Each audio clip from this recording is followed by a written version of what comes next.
136. Números 3. Depois que Moisés separou a tribo de Levi das outras, para consagrá-la a Deus, purificou-a com água da fonte e ofereceu sacrifício. Entregou-lhes em seguida a guarda do tabernáculo e dos vasos sagrados e ordenou-lhes que se ocupassem com grande cuidado desse mistério, segundo os sacerdotes o ordenassem. Assim, os dessa tribo começaram desde então a ser considerados como consagrados a Deus. Levítico 7:17.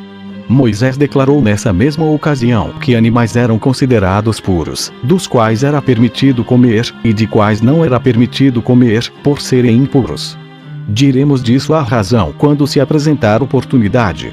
Quanto ao sangue, foi absolutamente proibido alguém alimentar-se dele, porque julgavam que a alma e o espírito dos animais estavam encerrados no sangue. Proibiu-se também comer a carne dos que morriam por si mesmos, bem como gordura de cabra, de ovelha e de boi. 137. Levítico 14. Ordenou Moisés que os leprosos fossem separados dos outros, como também os homens que sofressem de fluxo de sêmen, que as mulheres não teriam relações com os homens senão 7 dias depois de terminadas as suas purgações, que quem tivesse sepultado um cadáver só seria considerado por 8 dias depois, que o homem que continuasse por mais de 7 dias a ser vítima de fluxo de sêmen ofereceria 2 cordeiros fêmeas, um dos quais seria sacrificado, e o outro, dado aos sacerdotes. Que quem tivesse poluição noturna deveria se lavar na água fria, para se purificar, como os maridos de se terem aproximado de suas esposas. Que os leprosos seriam separados para sempre dos demais e considerados corpos mortos. E que, se Deus respondesse às orações de um deles e alguém recobrasse a saúde e uma cor viva comprovasse que estava curado da doença, tal pessoa testemunharia sua gratidão por meio de diversas oblações e sacrifícios, de que falaremos em outro lugar. Isso faz ver o quanto é ridícula a fábula inventada por aqueles que dizem que Moisés fugiu do Egito porque tinha lepra e que nós, hebreus, tendo sido também atingidos pela doença, fomos levados por ele, pela mesma razão, à terra de Canaã. Se isso fosse verdade, teria ele desejado, para a sua própria vergonha, estabelecer semelhante lei? Acaso não se teria oposto a ela se outro a tivesse apresentado, visto que há nações entre as quais os leprosos não são desprezados nem separados dos outros e ainda são elevados a honras, a cargos militares na guerra, a empregos públicos no governo e mesmo admitidos aos templos?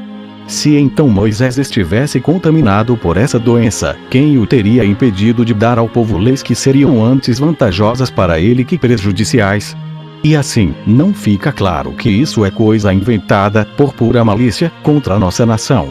Mas a verdade é que, como Moisés estava isento da doença e vivia com um povo que também o era, ele instituiu essa lei para a glória de Deus, com relação aos contaminados. Deixo a cada qual, todavia, a liberdade de julgar como bem lhe aprouver. 138. Levítico 12. Moisés proibiu também às mulheres que haviam dado à luz recentemente entrar no tabernáculo e assistir às funções. Só poderiam entrar 40 dias depois, se tivessem tido um filho, ou após 80 dias, se fosse uma filha, e eram obrigadas, depois desse tempo, a oferecer vítimas, sendo uma parte destas consagrada a Deus. A outra pertencia aos sacerdotes. 139. Número 5. Se um marido desconfiava da esposa e ela era suspeita de adultério, oferecia uma medida de farinha de cevada, jogava um punhado sobre o altar, e o resto era para os sacerdotes. Um dos sacerdotes punha então a mulher à porta que está em frente do tabernáculo, tirava-lhe o véu que tinha sobre a cabeça, escrevia o nome de Deus em um pergaminho e a obrigava a declarar com juramento se havia profanado a fidelidade conjugal.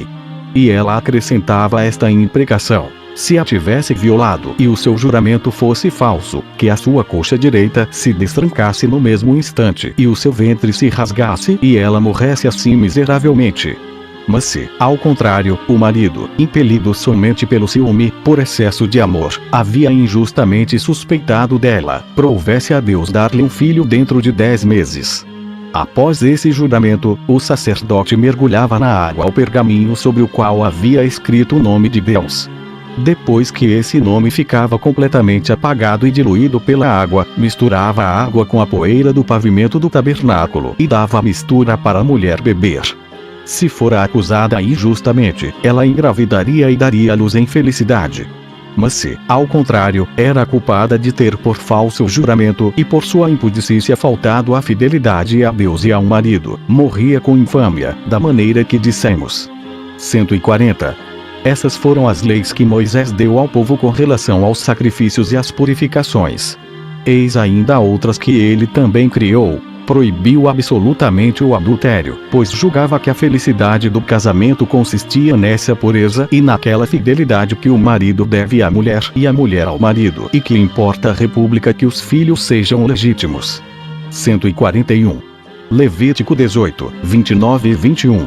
Moisés condenou como crime horrível o incesto cometido com a própria mãe, ou madrasta, ou tia, tanto do lado paterno como do materno, ou irmã, ou nora.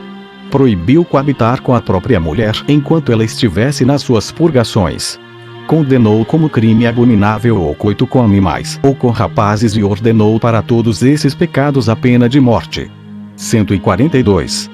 Quanto aos sacerdotes, quis que fossem muito mais castos que os outros, pois não somente os obrigou a observar essas mesmas leis, mas lhes proibiu esposar mulher que houvesse sido abandonada, ou escrava, ou alguma que tivesse sido hospedeira, cabareteira ou repudiada, fosse qual fosse o motivo. Acrescentou ainda, com relação ao sumo sacerdote, que ele não podia, como os outros sacerdotes, desposar viúva, mas seria obrigado a receber uma virgem e conservá-la. Proibiu-lhe ainda aproximar-se de algum morto, embora fosse permitido aos outros aproximar-se de pais, mães, irmãos e filhos mortos. Acrescentou, para todos, que fossem verdadeiros e muito sinceros em todas as suas palavras e ações. Se entre os sacerdotes houvesse algum defeito corporal, ser-lhe-ia permitido estar com os demais, mas não poderia subir ao altar ou entrar no templo. Eram obrigados a ser puros e castos não somente quando celebravam o serviço divino, mas em todo o resto de sua vida. Levítico 10. Quando usavam a veste sagrada, conveniente ao seu ministério, eram obrigados, além da pureza na qual deviam sempre viver, a tal sobriedade que lhes era proibido beber vinho, e as vítimas que ofereciam deviam ser de animais inteiros, sem mancha. Essas foram as leis que Moisés outorgou no deserto e fez observar durante a sua vida. Instituiu ainda outras para serem observadas no futuro, quando o povo estivesse de posse da terra de Canaã. 143. Levítico 5. Moisés determinou que de 7 em 7 anos a terra descansasse, sem ser cultivada. Não se plantaria nela coisa alguma, do mesmo modo como havia ordenado que no 7º dia o povo não trabalhasse. A isso acrescentou que tudo o que a terra produzisse por si mesma no ano de descanso seria comum a todos, mesmo aos estrangeiros, e não seria permitido a ninguém guardar alguma coisa disso. Quis também que a mesma coisa se observasse depois de 7 vezes 7 anos e que no ano seguinte, que é o 50º jubileu dos hebreus, isto é, liberdade, os devedores ficassem livres de todas as suas dívidas e os escravos fossem libertados. Entende-se serem estes todos os que antes eram livres, mas foram reduzidos à escravidão em vez de serem condenados à morte, como castigo por terem violado alguma lei. Essa lei determinava também que as heranças voltariam aos seus antigos possessores, desta maneira. Quando o jubileu se aproximasse, o vendedor e o comprador da herdade calculavam juntos o que ela renderá e as despesas que haviam feito. Se a renda superasse as despesas, o vendedor retomava a herdade. Se, ao contrário, as despesas superassem a renda, o vendedor restituía o excesso, e a herdade voltava a ele.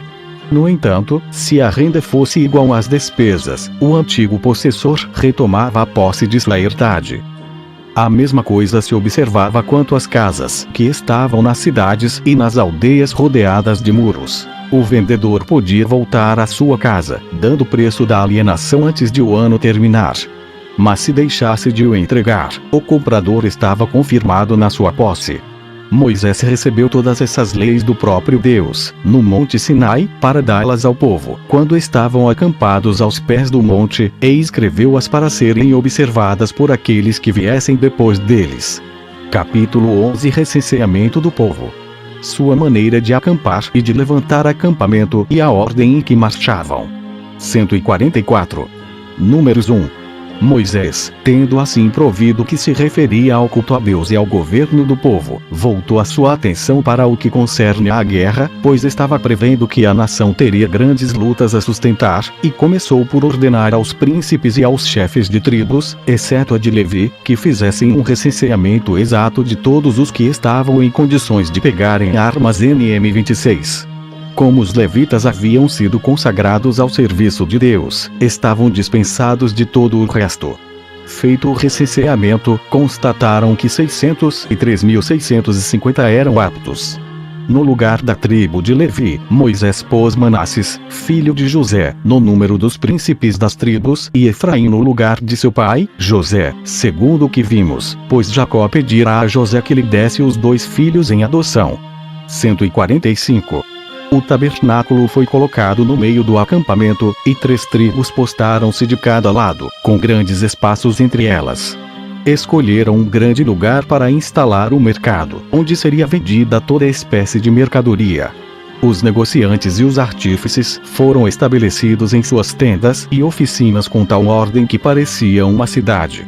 Os sacerdotes e depois deles os levitas ocupavam os lugares mais próximos do tabernáculo. NM 9. Fez-se à parte uma contagem dos levitas, que somaram 23.880 homens, incluídas as crianças de mais de 30 dias.